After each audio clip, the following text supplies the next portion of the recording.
Chhota Udepur breaking news. નસવાડીમાં ગુજરાત જોડો અભિયાન અંતર્ગત ધારાસભ્ય ચૈતર વસાવાની સભામાં હજારોની જનમેદની ઉમટી. સગર્ભાને આજે પણ ઝૂંટીમાં દવાખાને લાવવી પડે છે. રસ્તાનો અભાવ છે. દવાખાનામાં ડોક્ટરો નથી. આંગણવાડી ઝૂંપડાઓમાં ચાલે છે. ચૈતર વસાવા. આવનારી તાલુકા જિલ્લા પંચાયતની ચૂંટણી આમ આદમી પાર્ટી દરેક બેઠકો પર ચૂંટણી લડશે. ચૈતર વસાવા.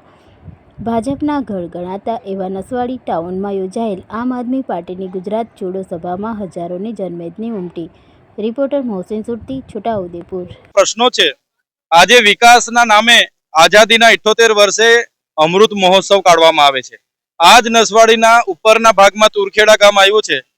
આજે ત્યાં જવા માટેનો રસ્તો નથી. બેન જ્યારે પ્રસૂતિથી પીડાયા, એને ડિલિવરી માટે લઈ જવાનું હતું તો ઝોલીમાં લઈ જવું પડ્યું.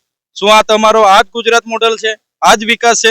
આજે અહીંયા કાંદા ગામ છે, ત્યાં બાળકોને બેસવા માટે આંગણવાડીનું મકાન નથી, ઝાડ નીચે ભણે છે. શું આ વિકાસ છે?